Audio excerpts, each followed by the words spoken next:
This is Autoline Daily, the show dedicated to enthusiasts of the global automotive industry. On Monday, we reported about a fire that broke out at one of Japanese chipmaker Renesas' plants. The company said it would take at least a month to get production restarted. But now Reuters reports that the Japanese government is doing what it can to get Renesas' plant back online. It's reaching out to companies, both in Japan and overseas, to provide parts and machinery to the chipmaker. Renesas controls about 30% of the automotive semiconductor market, so this fire is going to have a big impact on the industry, which is already facing a chip shortage that's disrupting production. Late last year, GM CEO Mary Barra announced it's fast-tracking its EV development, and one way it's doing that is by expanding its global tech center in Warren, Michigan.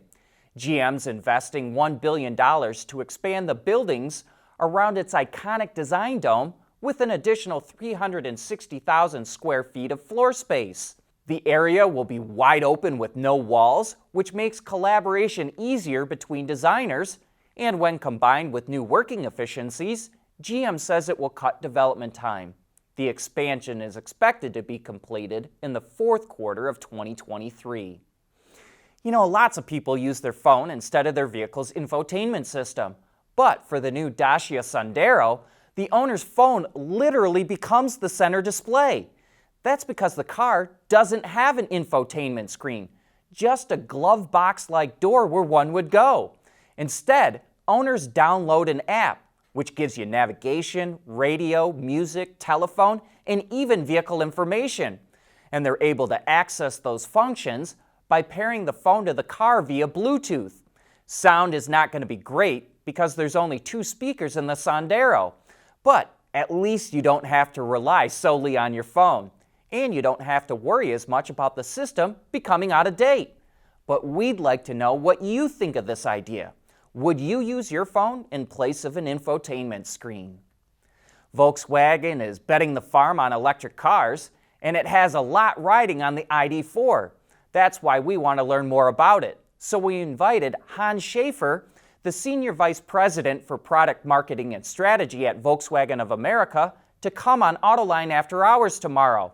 And if you've got questions you'd like us to ask him, send them to viewermail@autoline.tv or tweet them to @Autoline. Then join John and Gary as we get the answers.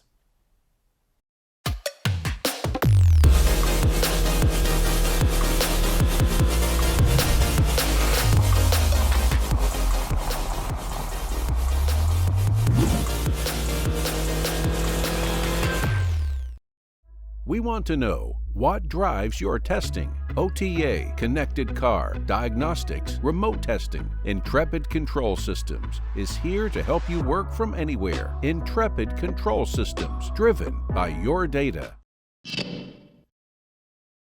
Earlier this month, we reported on how BMW is investing in a way to make CO2-free steel. And now its German rival Audi is using wheels made from sustainable aluminum. The e-tron GT's optional 20-inch wheels are made from low CO2 emission aluminum supplied by Alcoa to the Ronald Group, which manufactures the wheels. The sustainable aluminum is produced with a new process that gets rid of all direct CO2 emissions from the traditional smelting process. And it's not just the German automakers that are investing in sustainable materials. The Detroit automakers are forcing their suppliers to pledge they will be carbon neutral by 2039. If not, they won't get new contracts. Historic motorcycle maker Triumph is dipping its toes into electric mobility.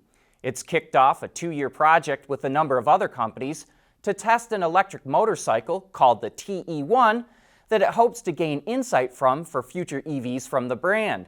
The main players in the collaboration are Triumph, who's supplying the chassis, safety systems, and manufacturing, Williams Advanced Engineering, who's providing the battery, and Integral Powertrain developed the motors and inverter. The next phase of the project will be to build a prototype for more testing. You've probably heard the saying, if the mountain can't go to Muhammad, then Muhammad must go to the mountain. Well, Bridgestone is applying that idea to car service. It's called Firestone Direct, and it's a mobile car service. You book an appointment, and they send a certified tech with a van full of equipment to your home or workplace. They'll do brake jobs, change tires, oil changes, and more. And they vacuum the oil right out of your engine to eliminate oil spills. Right now, it's just a pilot program, but if it does catch on, it could be big. Mobile repair is certainly nothing new, but the advantage Bridgestone has is its 2,200 stores across the U.S., so it could service almost every major community. We received an email from viewer Abe Perez, who bought a new Hyundai Palisade. He and his family love it, especially wireless Apple CarPlay, but he's having issues with that. He says, quote, "Unfortunately, this feature keeps malfunctioning, disconnecting as I'm driving.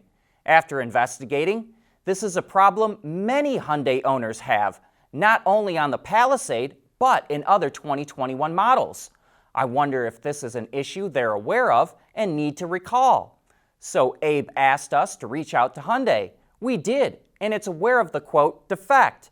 But it's an Apple problem. Hyundai says that Apple hasn't notified any automaker that it fixed the issue, and no one knows when a fix will be rolled out. Hyundai did release a field fix, a software patch. Hyundai is working with Abe to get the patch updated at his dealership. So Abe, there you go. Maybe it's not the answer you were looking for, but we hope this helps. Coming up next, John explains why automakers are making a mistake by moving more upscale.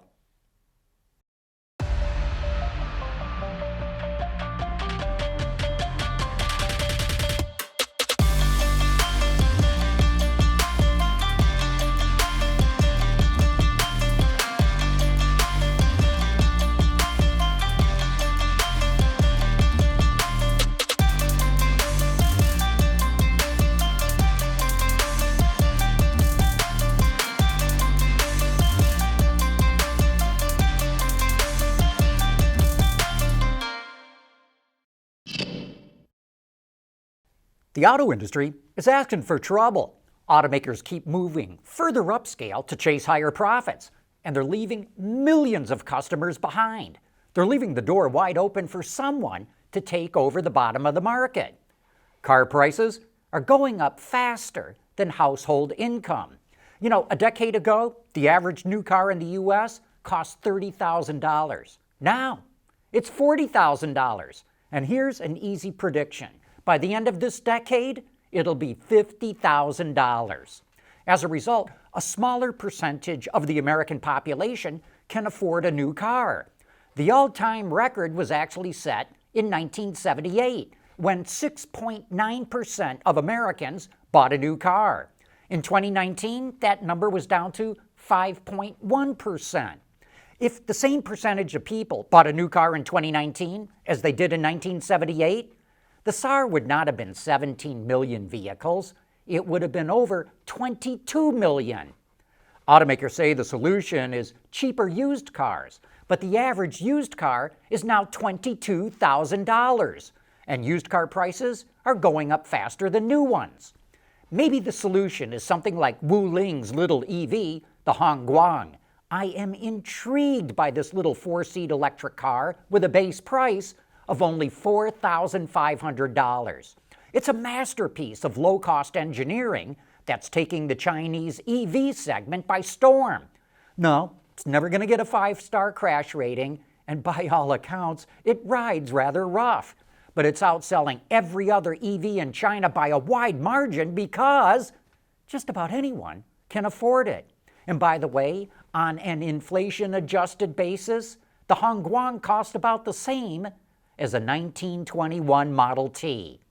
No doubt other entrepreneurs will figure out how to bring low-cost personal transportation to the masses. There's a massive global market for it. Someone's going to crack the code. And then they're going to set their sights upstream and figure out how to steal more of the market from traditional automakers.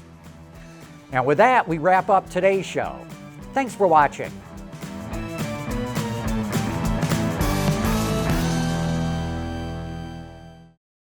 Autoline Daily is brought to you by Bridgestone, solutions for your journey.